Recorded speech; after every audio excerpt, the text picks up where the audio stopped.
नमस्कार। आज हम थोड़ा पीछे चलते हैं जोधपुर के इतिहास की गलियों में। जी। हमारे पास कुछ दस्तावेज हैं जो हमें 20वीं सदी के शुरुआती दौर के मतलब जोधपुर के 3 खास महाराजाओं की कहानी बताते हैं। महाराजा सुमेर सिंह, महाराजा उम्मेद सिंह और महाराजा हनवंत सिंह। हाँ, बिल्कुल। और ये दस्तावेज सिर्फ ये नहीं बताते कि क्या हुआ, बल्कि ये समझने में मदद करते हैं कि उस जमाने में चल क्या रहा था। मतलब शासकों के क्या फैसले थे, क्या चुनौतियां थी उनके सामने, और कैसे जोधपुर जैसी एक रियासत दुनिया भर की घटनाओं से जुड़ी हुई थी, जैसे विश्व युद्ध हुए, फिर भारत की आज़ादी, ये सब। तो हमारा मकसद आज यही है कि इन स्रोतों को जरा गौर से देखें, समझें कि इन महाराजाओं के वक्त में क्या खास बातें हुई, उनकी सोच क्या थी और उनका असर क्या हुआ। हम्म। तो चलिए शुरू करते हैं महाराजा सुमेर सिंह से। 1911 से 1918 तक का उनका कार्यकाल। और इसमें कुछ काफी दिलचस्प बातें हैं। जैसे दस्तावेज बताते हैं कि वो 1911 में दिल्ली गए थे, जॉर्ज पंचम के राज्याभिषेक दरबार में। हाँ हाँ, बिल्कुल। और 1913 में इंग्लैंड भी गए। ये यात्राएं कितनी अहमियत रखती थीं उस वक्त? देखिए, ये सिर्फ घूमने जाना नहीं था। दिल्ली दरबार तो एक तरह से ब्रिटिश ताज के प्रति अपनी वफादारी दिखाने का बहुत बड़ा मौका था। और इंग्लैंड जाना मतलब सीधे साम्राज्य के केंद्र से जुड़ना। तो ये यात्राएं अंतर्राष्ट्रीय स्तर पर जोधपुर की क्या हैसियत है, राजा का क्या रुतबा है, ये सब दिखाती थीं। आप कह सकती हैं कि ये उस जमाने की ग्लोबल डिप्लोमेसी का हिस्सा था। रियासतें अपनी जगह बना रही थीं। अच्छा। और फिर एक और चीज जो ध्यान खींचती है वो बनारस हिंदू विश्वविद्यालय BHU को दान देने वाली बात। दस्तावेज में है कि 2 लाख रुपए का दान दिया। ये तो बहुत बड़ी रकम हुई इस जमाने में। हाँ, बहुत बड़ी रकम। और साथ में ये भी कि गरीब और होनहार राजपूत बच्चों की पढ़ाई के लिए सालाना 14,000 रुपए अलग से। क्या ये सिर्फ मतलब दरियादिली थी या इसके पीछे कोई और सोच भी थी? देखिए, सिर्फ दरियादिली कहना शायद पूरी बात ना हो। दान देना अपनी जगह है, लेकिन BHU जैसे संस्थान को चुनना, वो भी उस वक्त जब वो बन ही रहा था, ये दिखाता है कि सुमेर सिंह शायद सिर्फ राजपूताना के दायरे में नहीं सोच रहे थे। BHU उस समय आप देखें तो राष्ट्रीय चेतना का, मॉडर्न एजुकेशन का एक बड़ा सेंटर बन रहा था। हाँ, बिल्कुल। तो उसमें पैसा लगाना एक तरह से देश के भविष्य में निवेश करने जैसा था। ये थोड़ी दूर की सोच थी। शायद उस जमाने के कई राजाओं से ये बात उन्हें अलग करती है। वो शिक्षा की अहमियत समझ रहे थे, वो भी नेशनल लेवल पर। ये तो वाकई एक दिलचस्प पहलू है। और फिर उनका सबसे कह सकते हैं नाटकीय कदम, पहला विश्व युद्ध, उसमें सीधी भागीदारी। हाँ। जानकारी यह है कि उन्होंने न सिर्फ मित्र राष्ट्रों का साथ दिया, बल्कि खुद अपनी सेना, जोधपुर लांसर्स, जो बहुत मशहूर थी। हाँ, मशहूर घुड़सवार सेना, उसका नेतृत्व करने खुद युद्ध के मैदान में गए। एक महाराजा का खुद जंग में जाना, ये कितना आम था उन दिनों। 20वीं सदी में तो बहुत आम नहीं कह सकते। ये एक तो उनका अपना साहस दिखाता है, और वो जो एक मिलिट्री लीडरशिप की परंपरा थी उसको भी। लेकिन इससे भी ज्यादा जरूरी ये है कि ये दिखाता है कि जोधपुर जैसी रियासतें ब्रिटिश एम्पायर के लिए कितनी जरूरी थीं, उनके वॉर एफर्ट्स के लिए। वो सिर्फ नाम के साथ ही नहीं थे, वो बाकायदा अपने संसाधन, अपनी सेना, अपना नेतृत्व दे रहे थे। और महाराजा का खुद जाना मतलब ये पक्का करना था कि हमारी कमिटमेंट पूरी है। और इससे सेना का हौसला भी बढ़ता होगा यकीनन। दुनिया को दिखाना भी था कि हमारी रियासत की फौजी ताकत क्या है और हम कितने वफादार हैं। मतलब सिर्फ 8 साल का शासन रहा उनका, लेकिन शिक्षा से लेकर युद्ध तक कई जगह छाप छोड़ी उन्होंने। 1918 में उनका देहांत हो गया जी। और उनके बाद गद्दी संभाली उनके भाई महाराजा उमेद सिंह ने। जी। इनका शासनकाल तो काफी लंबा रहा, 1918 से 1947 तक। हाँ, बहुत लंबा। ये तो भारत के इतिहास का बहुत ही उथल-पुथल वाला दौर था। चुनौतियां भी बहुत अलग और बड़ी थी। उनके दौर की बात करें तो सबसे पहले ज़हन में क्या आता है? वो भव्य छित्तर पैलेस, है ना?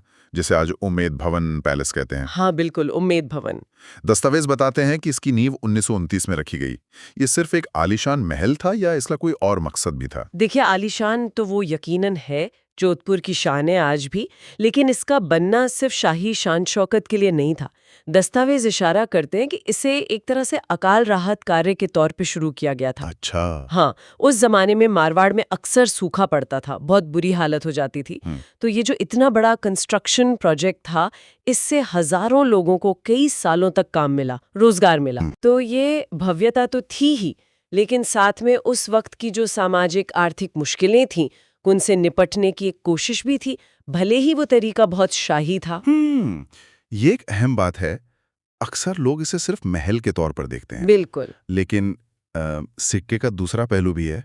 स्रोत ये भी कहते हैं कि महाराजा उम्मेद सिंह ने जो जन आंदोलन उठ रहे थे, जैसे मारवाड़ी लोक परिषद, हाँ, जय नारायण व्यास जी का। हाँ, उन आंदोलनों को काफी सख्ती से दबाने की कोशिश की। ये विरोधाभास करो, एक तरफ लोगों की भलाई का काम, दूसरी तरफ आंदोलनों का दमन। ये उस दौर की रियासतों के राजाओं की मुश्किल स्थिति दिखाता है असल में। मारवाड़ लोक परिषद जैसे जो संगठन थे, वो रियासतों में जिम्मेदार सरकार की मांग कर रहे थे, नागरिकों के अधिकारों की बात कर रहे थे, किसानों मजदूरों के मुद्दे उठा रहे थे। ये असल में जो राष्ट्रीय आंदोलन चल रहा था, उसी का एक रूप था रियासतों में। तो राजाओं पर दोनों तरफ से दबाव था। एक तो अंग्रेजों से अपने रिश्ते बनाए रखने थे, जो चाहते थे कि सब शांत रहे, और दूसरी तरफ अपनी रियासत के अंदर ये जो नई राजनीतिक मांगे उठ रही थीं, उनसे निपटना था। तो उन्होंने संतुलन बनाने की कोशिश की। हाँ, उम्मेद सिंह जैसे राजाओं ने विकास के काम तो किए, जैसे उम्मेद भवन बनवाया, लेकिन जो राजनीतिक अधिकारों की मांग थी, उसे वो शायद अपनी सत्ता के लिए खतरा मानते थे। इसीलिए उन्होंने विकास भी किया और दमन भी। ये चीज उस समय कई रियासतों में देखने को मिलती है। समझ गया। तो अंदरूनी राजनीति काफी तनाव वाली थी, लेकिन बाहरी दुनिया से भी उनका जुड़ाव बना रहा। दस्तावेज बताते हैं कि उन्होंने दूसरे विश्व युद्ध में भी मित्र राष्ट्रों का साथ दिया और खुद मोर्चों तक गए। हाँ, जैसे उनके पिता पहले विश्व युद्ध में गए थे। और साथ ही गोलमेज सम्मेलन में भी शामिल हुए।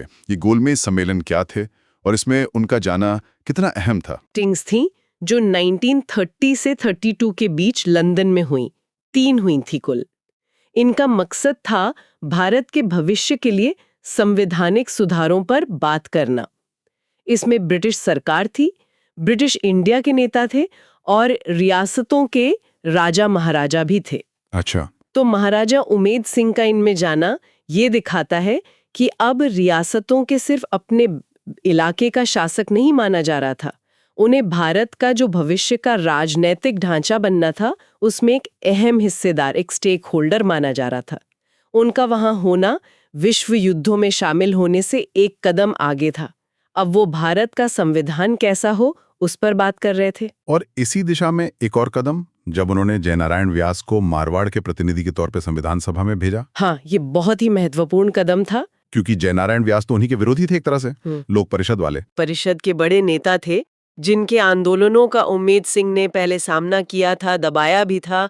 उन्हीं को संविधान सभा में भेजना, जो आजाद भारत का संविधान बनाने वाली थी, ये दिखाता है कि महाराजा शायद समझ रहे थे कि जमाना बदल रहा है। सच्चाई को वो स्वीकार कर रहे थे। ये एक तरह से कोशिश थी कि भविष्य के भारत में जोधपुर की जगह पक्की हो। वो समझ रहे थे कि पुराना निजाम हमेशा नहीं चलने वाला, चाहे मन में हिचक रही हो, लेकिन ये कदम रियासत को नए भारत से जोड़ने की दिशा में एक बड़ा संकेत था। तो महाराजा उम्मेद सिंह का जो लंबा शासनकाल रहा, उसमें निर्माण भी है, दुनिया से जुड़ाव भी है, अंदरूनी राजनीतिक तनाव भी है, और आखिर में बदलते भारत के साथ कदम मिलाने की कोशिश भी। जी बिल्कुल। 1947 में जिस साल भारत आजाद हुआ, उसी साल उनका निधन हो गया और बागडोर आई उनके बेटे महाराजा हनवंत सिंह के हाथ में। हाँ, उनका शासनकाल 1947-1949 बहुत ही छोटा रहा, लेकिन शायद सबसे नाजुक दौर में। बिल्कुल। वो ठीक उस वक्त गद्दी पर बैठे जब भारत आजाद हो रहा था, देश बंट रहा था, और 500 से ज्यादा रियासतों को ये फैसला करना था कि वो भारत में शामिल होंगी, पाकिस्तान में जाएंगी या आजाद रहेंगी। उनके हर फैसले का वजन बहुत ज्यादा था। और यही दस्तावेज में थोड़ी चौंकाने वाली बात आती है। हाँ, हनवंत सिंह की। हाँ, कि महाराजा हनवंत सिंह ने शुरू में जोधपुर को पाकिस्तान में मिलाने के बारे में गंभीरता से सोचा था। हाँ ये आज सुनने में बड़ा अजीब लगता है। जोधपुर तो एकदम भारत के बीच में लगभग। हाँ इसके पीछे क्या वजह हो सकती थी? हाँ, ये बात चौंकाती जरूर है, लेकिन अगर उस वक्त के हालात में देखें तो कुछ कारण समझ आते हैं।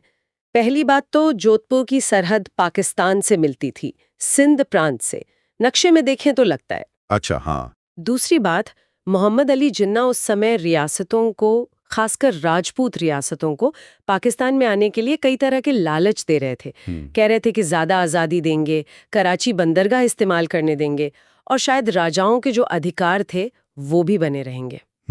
हनवंत सिंह जवान थे, थोड़े महत्वाकांक्षी भी थे। शायद उन्हें लगा कि पाकिस्तान में उन्हें बेहतर शर्तें मिल सकती हैं। ये उस दौर की जो भयानक अनिश्चितता थी, राजनीतिक खींचतान थी और शायद उनकी अपनी महत्वाकांक्षाएं, सबका मिलाजुला नतीजा था ये सोचना। लेकिन ऐसा हुआ नहीं।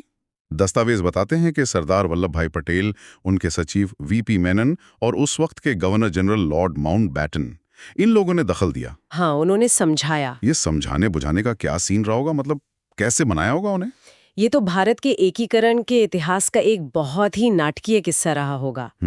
सरदार पटेल और वीपी मेनन तो जाने ही जाते थे अपनी दृढ़ता और कूटनीति के लिए। उन्होंने हनवंत सिंह को भारत में शामिल होने के फायदे गिनाए होंगे। वही जमीन जुड़ी हुई है, संस्कृति मिलती है, ज्यादातर आबादी हिंदू है जो भारत के साथ रहना चाहेगी, और शायद भविष्य की सुरक्षा भी। माउंटबैटन, जिनका कई राजाओं से अच्छा रिश्ता था, उन्होंने भी अपनी भूमिका निभाई होगी। शायद ये समझाया हो कि अलग रहना या पाकिस्तान जाना प्रैक्टिकल नहीं है और भारत सरकार रियासतों का सम्मान करेगी। कुछ लोग ये भी कहते हैं कि पटेल ने थोड़ी सख्ती भी दिखाई थी, साफ कर दिया था कि जोधपुर का पाकिस्तान जाना भारत बर्दाश्त नहीं करेगा। तो ये दबाव और समझाना बुझाना दोनों का मिला जुला असर रहा होगा। तो आखिरकार ये कूटनीति काम कर गई। महाराजा हनवंत सिंह मान गए और दस्तावेज के मुताबिक 9 अगस्त 1947 को, जी, आजादी से सिर्फ 6 दिन पहले, हाँ, उन्होंने भारत विलय पत्र, वो जो इंस्ट्रूमेंट ऑफ एक्सेशन कहलाता है, उस पर दस्तखत कर दिए। ये बहुत ही अहम मोड़ था। जोधपुर जैसी बड़ी और स्ट्रेटेजिक रियासत का भारत में मिलना, वो भी तब जब शुरू में थोड़ी हिचकच थी। ये भारत को एक करने की जो कोशिशें चल रही थी, उसके लिए एक बड़ी कामयाबी थी। इससे दूसरी रियासतों को भी एक साफ संदेश गया। हनवंत सिंह का ये फैसला, भले ही दबाव में लिया गया हो, उनके छोटे से शासनकाल की सबसे बड़ी और निर्णायक घटना बन गया। और इसके बाद फिर एकीकरण की प्रक्रिया पूरी हुई। 14 जनवरी 1949 को जोधपुर रियासत वृहद राजस्थान में शामिल हो गई। ये वृहद राजस्थान क्या था? वृहद राजस्थान मतलब ग्रेटर राजस्थान। ये आज़ाद भारत में राज्यों को फिर से बनाने की प्रक्रिया का एक हिस्सा था। आज़ादी के बाद राजस्थान की जो अलग अलग रियासतें थीं, उनको मिलाकर एक बड़ा राज्य बनाने का काम शुरू हुआ। इसमें जयपुर, जोधपुर, बीकानेर, जैसलमेर जैसी बड़ी रियासतों को शामिल किया गया। तो 14 जनवरी 1949 को जोधपुर इसमें शामिल हुआ और फिर 30 मार्च 1949 को वृहद राजस्थान का औपचारिक उद्घाटन हुआ। इसी ने आज के राजस्थान राज्य की नींव रखी।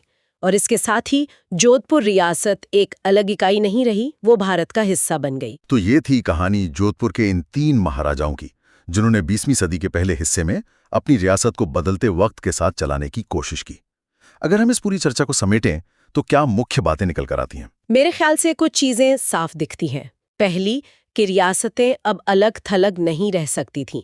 चाहे महाराजा सुमेर सिंह का पहले विश्व युद्ध में जाना हो या उमेद सिंह का गोलमेज सम्मेलन में, जोधपुर दुनिया और देश के मंच पर सक्रिय था। हाँ। दूसरी बात, शिक्षा और नए जमाने के निर्माण का महत्व बढ़ रहा था। जैसे सुमेर सिंह का दान और उमेद सिंह का उमेद भवन बनाना।